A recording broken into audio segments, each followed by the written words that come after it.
A Stop Brexit protester outside of Parliament this month. Paul Davey, Barcroft Media, via Getty Images, London. If Santa is listening, here's a suggestion about what to deliver Prime Minister Theresa May of Britain and David Davis, her chief Brexit negotiator, a copy of Yanis Varoufakis's Adults in the Room. Mr. Varoufakis is the former Greek finance minister, and his book sets out in excruciating detail the story of the 2015 negotiations between Greece's government and its creditors. It feels like necessary reading for the Brexit team. Last week, European Union leaders agreed that sufficient progress had been made on the first phase of the Brexit negotiations to move on to the next phase, which will set out future trade relations between Britain and the European Union. The first phase revolved around three main issues: payment of what Britain owes the European Union, the rights of European Union citizens in post-Brexit Britain, and what kind of border should exist between Northern Ireland, which will be outside the Union, and the Republic of Ireland, which will be inside. In the 9 months of negotiations so far, there has been remarkably little give and take. What Britain agreed to last week was largely what Europe had demanded at the beginning. European Union citizens' rights have been largely protected, with Britain agreeing that its courts will take into account rulings of the European Court of Justice, the European Union's supreme legal body. The money being paid by Britain for the divorce is less than what some politicians on the continent were hoping for, but about double what was first offered. On the Irish border, the two sides have agreed that there will be no border with passport and customs checks, but also that the details will be left to later talks. If there is no mutually agreeable solution, then Britain has promised to maintain regulatory alignment with the European Union to ensure that customs checks aren't necessary, even though Britain will have no say over those regulations. A country that voted for Brexit as a way to take back control will be acceding even more control to the European Union. All this is as Mr. Varoufakis might have predicted. In the wake of the financial crash of 2008, the Greek economy had imploded. The European Commission, the European Central Bank and the International Monetary Fund, collectively known as the Troika, stepped in to provide huge loans, not for spending in Greece, but largely to bail out the banks, many of them German and French, that had so recklessly lent to Greece in the first place.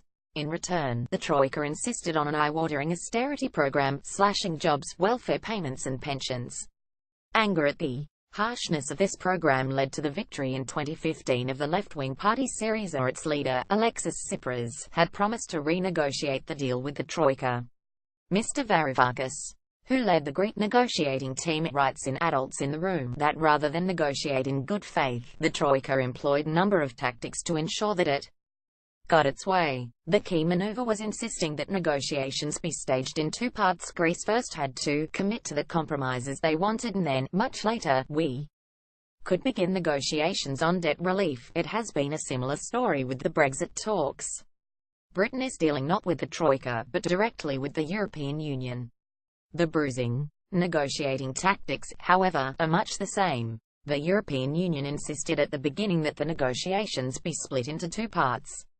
Only when sufficient progress had been made on divorce could talks on future relations begin.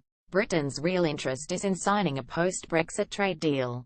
London's desperation to move on, Brussels knew, would lead it to capitulate on the terms of divorce. And that is exactly what happened. With much bluster but little resistance, Britain accepted not only the two-part process, but also most of the European Union's demands in the first phase. Mr. Varoufakis tried to warn Mrs. May to negotiate successfully with the European establishment. He argues, you must have a fallback position that no one wants, but that you are prepared to follow through on if negotiations break down. In Greece's case, the fallback was Brexit, unilaterally leaving not the European Union but the Euro's common currency area. This would have caused immense turmoil, not least in Greece, but in Mr. Varoufakis's view, the only way to get the Troika to negotiate seriously was to show that the threat was not a bluff. Greece, in the end, did not follow this advice. Even when a referendum in 2015 decisively rejected a new austerity program, the Syriza government feared the chaos of Brexit more than it did the pain of austerity. It submitted to the Troika's demands and made spending cuts harsher than the ones it had previously been offered and rejected. In the case of Brexit, Britain's fallback position is to leave the European Union without a negotiated deal. This would be as chaotic as Grexit, but, as with Greece, it is a threat without substance. From the beginning of the negotiations, many supporters of Brexit have pushed the slogan, "No deal. Better than a bad deal." But it has also been clear that far from being willing to make good on such a threat, Britain, like Greece, is desperate to avoid chaos. Recognizing this, the European Union is already hemming in Britain's options for the next phase of the negotiations. It has again demanded that the talks be split in two. The first part to deal with the terms of the transition period, a period of probably 2 years starting in March 2019, when Britain formally leaves the European Union, and ending when it fully separates from it, followed by the terms of trade relations. The issue is not simply European Union intransigence. It is also that of British incompetence. Mr. Davis, the Brexit Secretary, recently admitted that he had not commissioned a single study of Brexit's impact on the economy. Only on Monday did the Cabinet finally formally discuss what exactly it wants out of Brexit negotiations.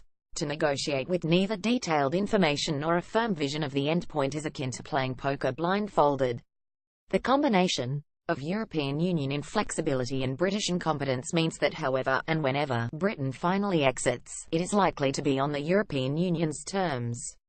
Adults in the room is necessarily a one-sided account from Mr. Varoufakis's perspective, but it does provide a glimpse of the maneuverings usually shielded from public view. Reading it will change little, but at least it might prepare British ministers for what is to come.